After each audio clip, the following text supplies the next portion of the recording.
sou Mônica Búbia, tenho 45 anos, sou nordestina brasileira, nascida no interior da Paraíba e criada no Rio de Janeiro. Tu é pimenta, dedo de moça mexendo com meu coração. Então, eu sou o Rômulo Lucas, né? Família conhece como Rômulo, o pessoal da arte me conhece como Lucas. Eu sou um cara de 37 anos, nascido e criado no Rio de Janeiro, em um bairro chamado Anchieta, periferia. Infância, até os 9 anos, no Nordeste, né? Naquela realidade de sítio, cidade do interior, pacata. E venho para o Rio de Janeiro aos 9 anos para morar numa comunidade. Desde criança eu tenho uma conexão muito forte com música. A música para mim, ela sempre permeou a minha vida em tudo. Minha mãe conta que, por exemplo, eu criança, de 4 e 5 anos, eu descia de madrugada, pegava o fone de ouvido, botava os discos dela para ouvir, e ela acordava de manhã, tava aí dormindo com fone de ouvido.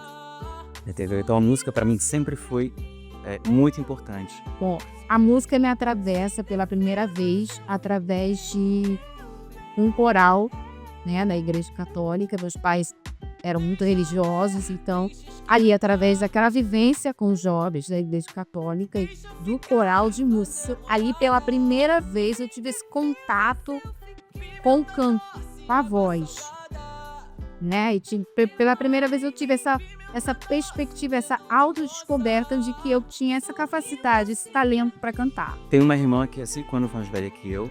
Por que eu falo dela? Porque ela foi a minha primeira maior referência. Por conta dela, eu comecei a abranger um leque muito grande de artistas, né? Porque eu sou criança dos anos 90, né? Cresci nos anos 90. E a minha irmã, por ser 5 anos mais velha, ela já tinha as bandas que ela gostava. Hanson, Bad Street Boys, Home Jockey, Shakira, essa galera, né? E eu queria ser igual a ela. Eu falei, caraca, eu também quero gostar de alguém, também quero uma planta, sabe? E comecei a buscar as minhas referências. Dali, já com 12 anos, 11, 12 anos, assistindo TV, passou o filme do Michael Jackson, Moonwalk. E eu me apaixonei pelo... Gente, o que é isso? Sempre gostei de dançar também, comecei aquela dança, inclusive. Mas naquele momento ali, com 12 anos, quando eu vi aquele filme, quando eu vi aquele homem dançando e cantando daquela maneira, eu falei, cara, eu quero fazer isso. Caso, como eu estava dentro do sistema religioso, né? Então, as primeiras vozes que eu escutei foram vozes de cantores católicos, que eu lembro na época que tinha uma banda que eu tenho como referência, era o Vida Reluz. A gente tinha acesso a CD, né? Naquela época tinha CD, não era como é hoje. Então, eu ouvia a voz das cantoras do Vida Reluz e não me lembro agora quem eram os outros grupos, faz muito tempo isso, mas era a voz delas que lhe davam essa coisa da técnica, de como impostar. Eu aprendi a cantar de uma forma muito intuitiva, né, dentro desse processo. E comecei a pedir pra minha mãe, eu quero dançar, quero fazer alguma coisa. Fui, me matriculei, comecei a fazer balé clássico, aquela coisa toda. E da dança, começaram a surgir algumas audições. Como eu sempre cantei por conta própria, né? Ah, vai, você canta, faz, você consegue.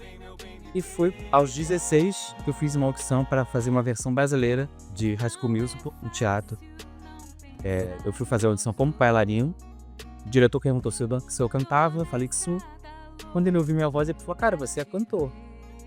Aí a partir daí eu falei, opa, já é uma segunda coisa. A primeira fase, né, da minha vida musical se deu toda dentro do sistema religioso, dentro da igreja. Então, ali eu posso dizer que eu aprendi a parte intuitiva do canto.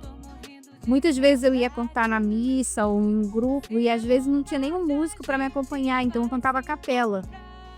De algum modo aquilo me incomodava, porque era como se fosse, poxa, eu estou sozinha, não vieram para me ajudar, aquela coisa, a parte emotiva, mas por outro lado, aquilo me trazia um autoconhecimento total, porque eu estava cantando com o microfone, sozinha, para mais ou menos ali umas 50, 60 pessoas, e eu estava me escutando perfeitamente bem. E isso começou a gera para o cantor o autoconhecimento vocal. Então, esse primeiro momento ali da adolescência, sabe, foi meio que o enfrentamento da timidez, da vergonha, sabe, de vencer esses processos que a gente tem do se apresentar ou falar em público. Nesse espetáculo, o diretor musical, que foi Delfim Moreira, ele viu ali em mim um talento. Ele ainda tem uma empresa de casamentos. E ele me perguntou se eu não queria fazer um teste para cantar na empresa dele. E eu fui. Cheguei na audição, ele fez uns testes, descobriu que eu tinha uma voz lírica também. Comecei a estudar canto lírico. E daí eu não parei mais. Fiquei anos nessa empresa, por 15 anos nessa empresa. Quando eu comecei, eu posso dizer que eu era um pouco bitolado. Por quê? Porque eu gostava muito Michael Jackson, Britney Spears, toda essa coisa americanizada. E quando eu começo a trabalhar nessa orquestra, eu fui apresentado com essa coisa jazz, bossa nova, ópera, soul music, R&B. E eu sempre fui intérprete, né? Eu sempre gostei de interpretar as canções, eu nunca fui compositor. E aí, depois que eu me distanciei do sistema religioso, pela primeira vez eu pude me experimentar artisticamente, já é uma nova fase. E dentro dessa orquestra eu evolui muito, sim. Falando de evolução, que eu evolui muito, eu abri muito meu leque de música, né? De conhecimento musical. E a partir dali eu não parei mais. E dali, já na orquestra, continuando fazendo audições para musicais e tal, as pessoas sempre elogiavam: você dança bem, você canta bem, mas você não é ator, você não atua. Dali eu comecei a estudar teatro. Antes da pandemia, fui fazer a escola de teatro e me formei na Martins Pena. E nesse período ali de fazer teatro, foi quando eu conheci a Mônica. Por quê? Porque a gente foi participar de uma imersão em teatro musical com o pessoal que produziu o musical da Alcione. Quando eu fiz um curso no Oi Futuro do Mares, né, que foi isso também que me levou até o Lucas, lá no Oi Futuro, eu busco enxergar o mercado musical por trás, como que funciona o mercado da música. E eu busco entender como funcionava esse meio, no caso nos bastidores. Como que é para lançar uma carreira artística, sabe? Eu pude entender através daquela formação todo o processo que está por trás de você lançar um artista. Que não é só lançar uma música na plataforma digital, tem todo um processo relacionado à identidade desse artista, que nicho que ele vai atingir, quem é esse público-alvo que ele quer chegar, quais são as referências musicais que esse artista tem para poder passar para esse público. Então, ali no Mares, eu pude entender como que funciona a vida de um artista na prática e quase, no caso, os setores que estão por trás para gerir essa carreira e como é gerir uma carreira. E aí, durante 3 anos, eu decidi que eu viveria de música e eu fiz isso, né? Eu me dei essa oportunidade de experimentação que eu nunca havia tido. Né? Porque no sistema religioso você não ganha dinheiro com música, né? Você está ali como mais uma pessoa servindo ao sistema religioso. Fomos divididos em 3 grupos. E a Mônica era no meu grupo. E eu sempre percebi a Mônica, eu acho que ela, naquela época ela estava passando por algum processo muito dela, né? E ela não ficava muito com a gente. Eu lembro dela assim, sempre no canto, conversando com poucas pessoas. E aquilo me chamou a atenção e fui conversar com ela. Quando eu parei pra conversar com ela, que ela começou a me contar a história dela, eu sou compositora, eu não sei o que, blá blá blá, eu me encantei por ela. E aí, durante 3 anos, eu fui a minha produtora, eu fui aquilo que eu tava te contando, eu fui a minha figurinista, eu fechava os shows com contratante, eu cuidava da minha agenda, eu fazia a divulgação da minha agenda, eu preparava o flyer, eu fazia absolutamente tudo. Durante 3 anos, eu fiz tudo relacionado à minha carreira. Sabe, eu geria todo o meu processo até a entrega de um show. E para um artista, quando ele se encontra nesse lugar e que para ele exercer a sua arte, ele tem que também ir abraçando todas as fases de entrega daquele trabalho para poder trabalhar, porque ele não tem como pagar alguém para fazer, porque não teria que estar fazendo para ele poder ser artista. Isso se torna meio que um fardo, sabe? Fica cansativo. Então, depois de 3 anos, do meu processo mesmo, e entendendo que para viver como um artista, para ter algum retorno financeiro através da música, eu não poderia trabalhar MPB, que era o trabalho que eu fazia, vou cantar músicas de outras pessoas, teria que ter um trabalho autoral, porque a virada de chave para um artista crescer na música é essa, lançar músicas autorais, criar a sua comunidade, criar o seu público, e através desse processo de criação do público, atraindo esse público através da sua arte, da sua comunicação, e aí você gera através desse processo da música autoral a renda que você necessita para manter a sua carreira. Então, por mais, ele me ajudou a virar essa chave, sabe? De que eu precisava ter trabalho autoral e não cantar músicas dos outros, que cantar a música de outras pessoas ia me levar muito longe, artisticamente falando. Eu entendi como funcionava no mercado. E isso foi o que me impulsionou a querer gravar novamente. Eu já tinha lançado músicas em caráter solo, mas eu já não queria mais lançar nada. Eu tava... não queria, não tava afim, sabe? E aí, quando eu fiz o curso, o Alô e Futuro, isso despertou, sabe? Esse interesse novamente em querer lançar, mas de uma maneira já mais consciente de como funcionava o mercado da música. Meses depois, acho que uns 2, 3 meses depois, chega uma mensagem da Mônica no Instagram. Ô Lucas, lembra de mim? A gente fez o processo junto. Então, eu tô com um projeto aqui, eu sou compositor, pelo que você sabe. Eu tô com um projeto e eu queria muito que fosse um duo. Eu só consigo visualizar esse projeto sendo um duo. Você topa? Claro que eu topo. Com certeza. Canções originais, coisas autorais. Porque quando eu conheci o Lucas, o projeto do Dudu nem existia ainda. Eu estava em um processo de composição, um processo autoral, escrevendo músicas para poder fazer essa transição de uma artista que entrega música popular, podemos dizer assim, que era o que eu estava fazendo, e que entrega pequenos shows, pequenos eventos, para uma artista de nível profissional, com música em plataforma digital, com EP lançado, todo esse processo de construção de público, ou um outro lugar dentro do meio artístico, dentro da arte. E aí, durante todo o processo, desse processo de composição, eu fui escrevendo canções e, quando eu terminei de escrever essas canções, ficou perceptível que aquele processo se tratava de um processo para dupla.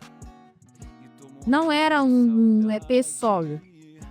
Quando eu conheci o grupo Lucas, lá na imersão do Marrom Musical, que a gente participou daquele processo, eu gostei da pessoa do Lucas, né? E a gente começou a se seguir nas redes sociais e eu estava nesse processo de composição dessas canções e já consciente de que não seria vários beats aleatórios com várias outras pessoas, que eu teria que ter alguém que topasse gerir esse projeto junto comigo.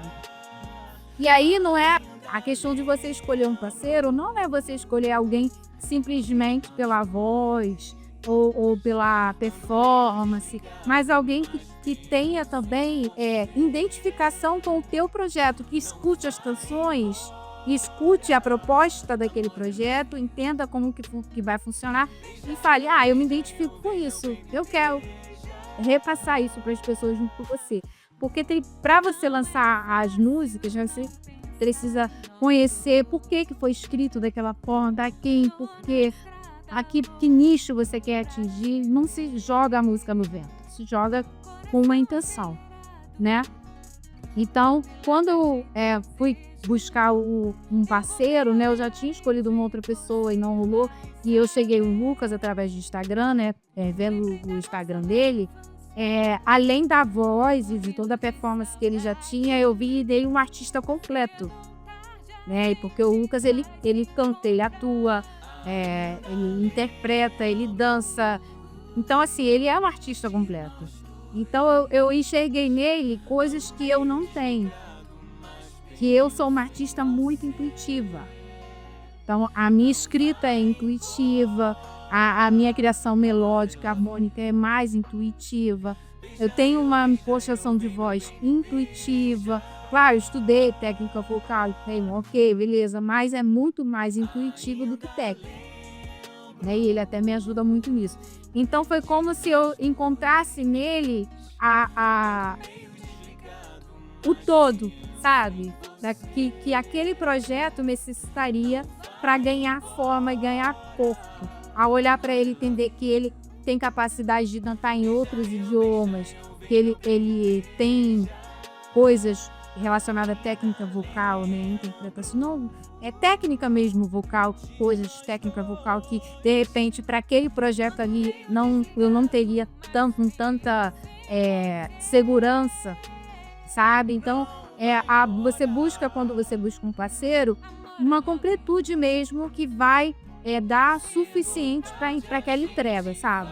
Então, foi isso. Eu olhei para ele e falei assim, cara, ele canta demais e ele tem essas referências estrangeiras também que eu não tenho, que o nosso projeto tem como base o beat, né? Que são músicas que vem de fora, né? Essa construção rítmica é de fora, mas com a minha parte que entrega mais para a música brasileira, né? Que a gente no disco faz essas referências à música brasileira. Então, eu acho que o que me direcionou para a escolha da parceria foi mesmo enxergar nele uma completude. Ele completa tudo que o projeto vai precisar, artisticamente falando. Se ele disser sim, com certeza vai acontecer. Sorrindo assim pra mim, meu bem. Sem defesas eu fiquei, meu bem. Tem uma frase da Fernanda Montenegro que eu acho que ela entrega muito bem, porque é a arte. Ela diz que uma vez o Lázaro Ramos perguntou para ela para que serve a arte, e ela responde: para confortar. Então, essa frase da Fernanda Montenegro, eu entendia desde sempre que a minha função, seja dentro do sistema religioso ou entregando profissionalmente ali a música, era trazer para as pessoas esse momento da vida, sabe? De um lugar de leveza, de conforto, de tranquilidade, de alegria. Até mesmo porque quando o músico ele é chamado, normalmente são momentos ou é um aniversário, ou é um casamento, são momentos em que as pessoas estão celebrando a vida.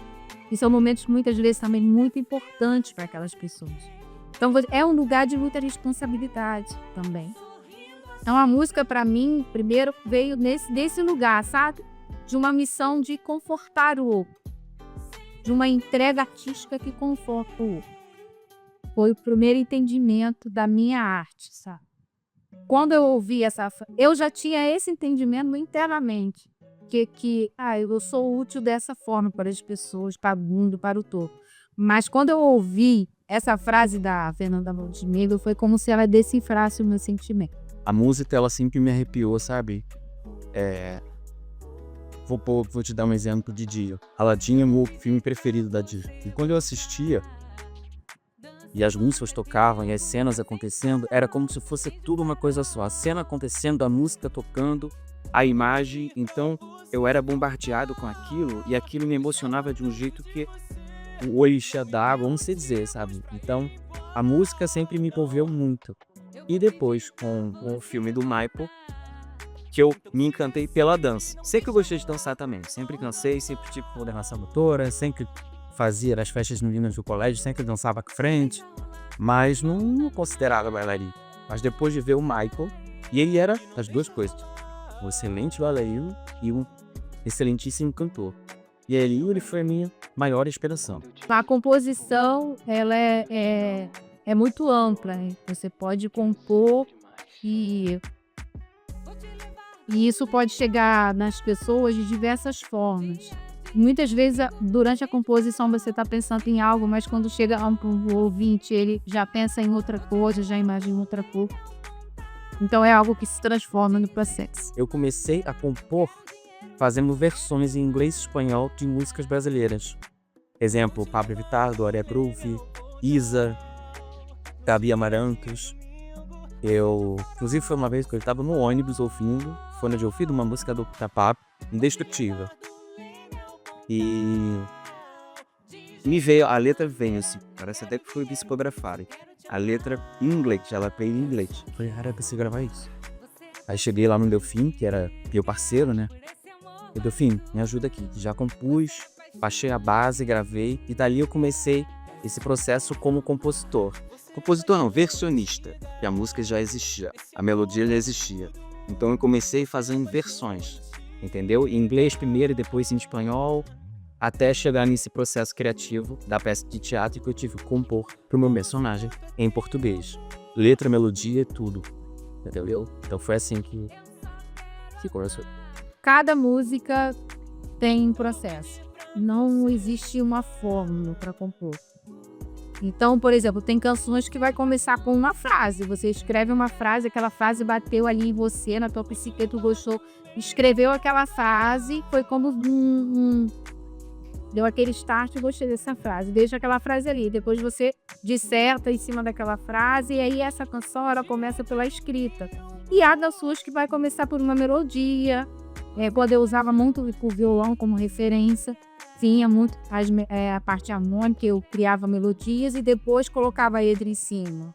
Cara, a gente, como artista, a gente é muito observador, sabe? Tudo pra gente vira referência, vira... Tanto como bailarino, como cantor ou como ator, a gente observa muitas pessoas. A gente observa a maneira de andar, a gente observa a maneira de falar, a gente observa tom de voz. Caramba, essa pessoa fala engraçada, aí você começa a tentar imitar. Aí você descobre um caminho novo de ressonância em você mesmo. Em algum momento você vai usar aquilo no seu cantar, por exemplo, na sua arte. Tem até para fazer coro. Quando a gente faz coro de música, por exemplo, você grava a sua voz. Quando você não tem pessoas para fazer o coro, você mesmo faz o seu coro. Aí o que você tem que fazer? Você tem que deturpar a sua própria voz. Então você faz voz de senhorinha, você faz voz de menino, você faz voz de senhor, você faz voz grave, você faz voz aguda. Isso tudo junto no bolo vira um grande coro. E isso vem do quê? Dessas percepções. Entendeu? A gente observa, a gente é muito observador, tem que observar. Coisas que acontecem na nossa vida também, tipo desilusões amorosas, perdas, quando alguém te sacaneia, decepções mesmo, sabe? Eu acho que decepção é a maior espécie. Ou quando você também tá muito feliz. Tá feliz por alguma coisa. Caraca, nunca senti isso. Aí vem aquele sentimento e você quer escrever, você bota no papel, aí daqui a pouco você olha aquele papel e você fala, puxa, aqui virou uma música. E aí vai.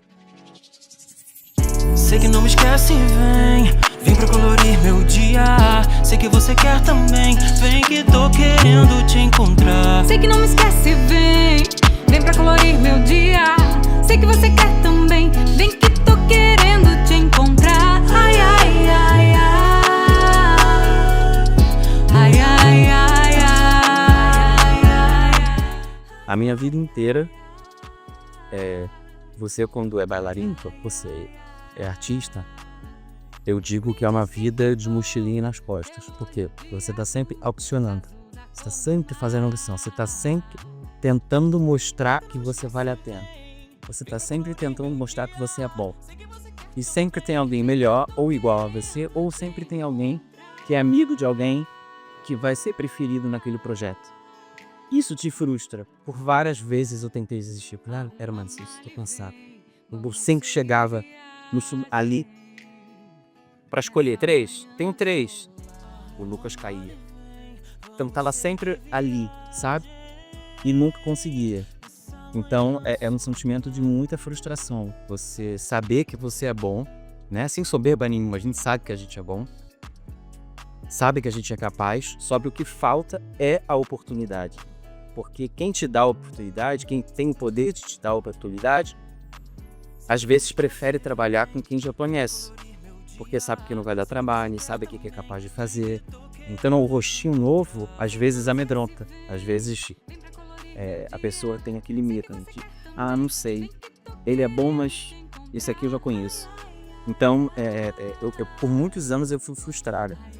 Desde os 14 anos, a música ela permeia a minha vida. faz parte de mim. Essa persona artística que foi sendo construída, ela me salvou de diversas crises. Ela foi sempre o meu... Que eu estava te falando que a música, ela foi tanto o meu lugar de refúgio e aquele lugar de conforto, sabe? Que eu acho que até me gerou um comodismo durante muitos anos da minha vida. É como se fosse assim, eu sou musicista, vou querer ser outra coisa pra quê e tal, sabe?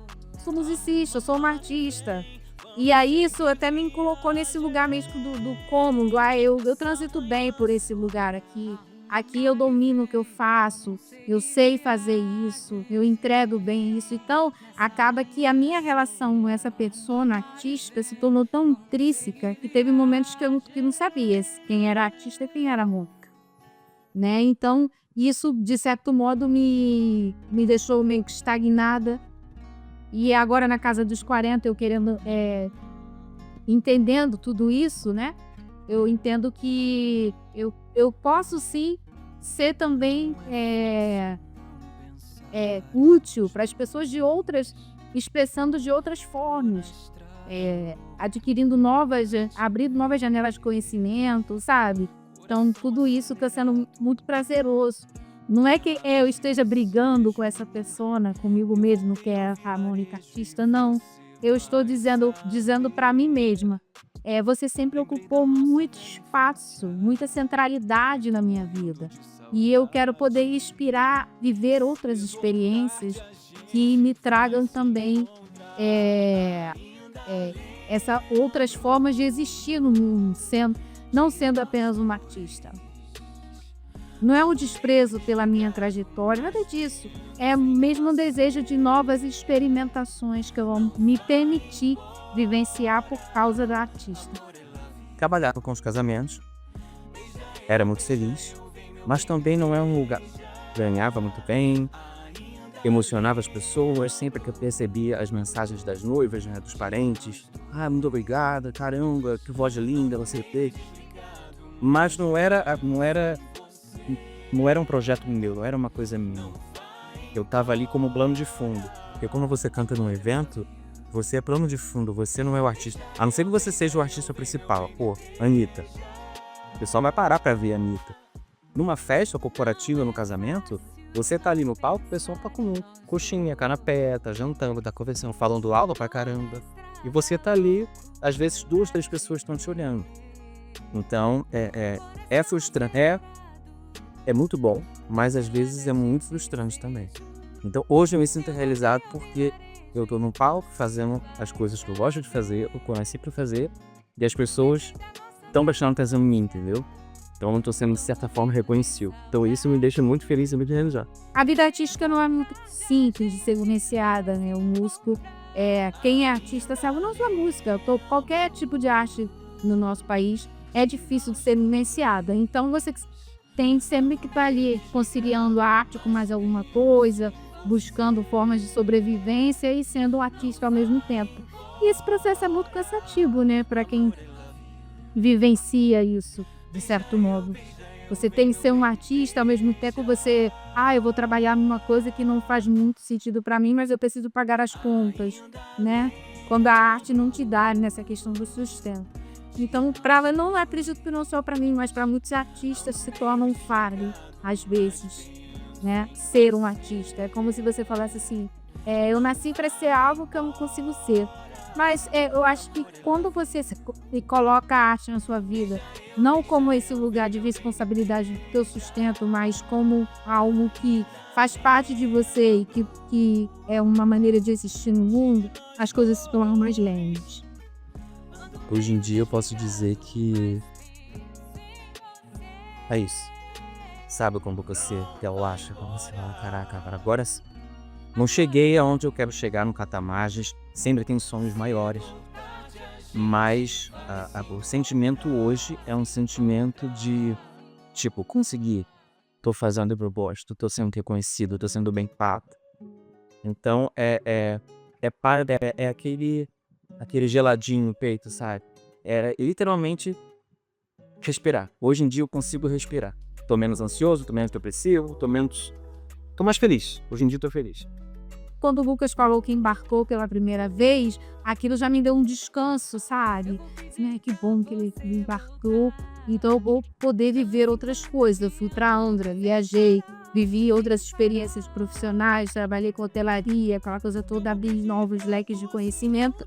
E eu me senti culpada por isso, porque foi como se eu falasse assim, já que ele embarcou e está lá vivendo esse processo, eu me sinto livre. Foram 10 meses, 9 meses embarcado num navio de cruzeiro e 1 mês ensaiando na Itália. A gente ensaia na Itália e da Itália a gente embarcou. Coisa que nesse trabalho que eu fiz, a gente fez circuito Ásia. Então a gente fez Japão, China, Taiwan e Coreia. 9 meses anos 80 com o navio. Eram 6 shows diferentes, eram 6 musicais diferentes. A gente não repetia os shows. Vários cruzeiros, né? Eu dava cruzeiro, voltava de shows. E foi assim, foi uma experiência incrível a nível técnico, a nível artístico, nível de tratamento, a nível de equipamento. Coisas que eu nunca vi aqui, por exemplo. Porque aqui, como eu nunca trabalhei com grandes produções, pensei pra fora para isso acontecer. Então, tive esse período de reconexão, de deslumbre também. No início a gente se deslumbra, a gente se acha muito bom, a gente se acha... Mas depois a gente bota o pé no chão e fala, não, peraí, todo mundo aqui é igual, todo mundo que faz a mesma coisa que você faz. Se você não puder fazer, você vai ser substituído. Então você, ao mesmo tempo que você se valoriza, você baixa a bola também, porque você não é o mais maravilhoso, sabe? Então, foi um processo muito enriquecedor para mim como artista. E a gente sabia que a gente não ia conseguir entregar shows ao vivo, aquele processo que a gente estava vivendo de lançar o disco, depois fazer entrevistas e começar o processo de divulgação, não ia rolar, porque o Lucas estava embarcado trabalhando, né, com essa questão de shows internamente no navio, então não ia rolar. E aí eu me permiti abrir essas novas possibilidades e soltar um pouco o projeto da centralidade da minha vida, o que foi muito benéfico para mim. Então, hoje, a música, eu entendo que ela ocupa um lugar que ela nunca havia ocupado antes, sabe? Que é o lugar do estar ali, é o meu porto, é um lugar que eu sei que eu sempre posso voltar, que se eu quiser abrir uma agenda, eu vou lá e faço, eu já conheço esse lugar, esse ambiente, eu já sei como me cortar, mas não é o lugar da centralidade da minha vida mais, sabe? E isso está sendo muito libertador para mim. Sabe? Eu estou me permitindo explorar outras janelas de conhecimento, outras formas de existir no mundo, e isso está sendo muito bom para mim também. Senti falta, fiquei muito orgulhoso quando saiu o EP, mandei para todo mundo, não parava de ouvir, perturbei todo mundo lá ouvindo a minha caixinha de som. Então, senti essa saudade e a vontade de voltar também para continuar o projeto e fazer coisas novas. Eu confio muito na mãe. Ela é uma excelente compositora. E agora também já estou me atrevendo a compor também. Quem sabe a gente já faz uma... Próximo EP vai ser Mônica e Lucas, os 2 compositores. Entendeu? Bom, o projeto que eu entendo que me faria, né, ter essa gana, esse desejo de continuar, seria mesmo o projeto do Du, por ser algo que estava ele tendo como incompleto, né? A gente começou, lançou o disco, mas a gente foi atravessado pelas nossas realidades de vida e o projeto vai ficando meio que aí parado, estático, por causa das nossas realidades. Acho que ele vai existir para sempre, independente de... Acho que o Du vai estar sempre ali com a gente. A gente vai sempre... É um lugar seguro, sabe? Porque eu entendo que, a partir do momento que eu entendo o mercado da música, né, como funciona, o Du seria o projeto que te coloca no patamar mesmo como um artista que apresenta algo ao mundo, enfim. Mas eu pretendo sim, talvez eu estou até estudando essa possibilidade também de abrir uma agenda solo esse ano, porque eu consegui trabalhar trabalhando nessa escala 12x36, então vou fazer essa experimentação, ver se eu consigo retornar com a arte, assim, atendendo shows e tal, fazendo música, intercalando, né? É uma possibilidade. Mas como eu também estou retornando com estudo e outras coisas, enfim, eu preciso ver se eu vou dar conta de tudo isso. Então tem que ser uma decisão muito consciente a passagem desse ano, mas é uma possibilidade. Então, eu volto a embarcar daqui a um mês e fico mais 10 meses. O meu primeiro contrato foi para, como é que eu posso dizer? Foi para resolver minha vida. Então, eu não consegui fazer o bendito pé de meio que eu queria fazer. Esse segundo contrato vai ser basicamente para isso. Juntar uma grana para quando eu voltar, a gente ir com tudo no projeto. Entendeu? E nesses 10 meses que eu vou estar fora, ela vai estar aqui compondo, eu vou estar lá compondo também, a gente vai estar... Tecnologia é maravilhosa por isso. O WhatsApp tá aí pra gente se mandar referências, se mandar ideias, para quando a gente chegar, já tá basicamente tudo pronto, só gravar, sabe? Então, vão ser 10 meses, eu não diria congelamento, vão ser 10 meses de maturação, de troca de ideia, 10 meses de gravidez, vamos dizer assim. Vai estar ali um embrião. Quando eu voltar, a gente bota pra fora. Era mar calmo, só solidão. Antes de você chegar, tu é pimenta, dedo de moça, sorrindo assim pra mim.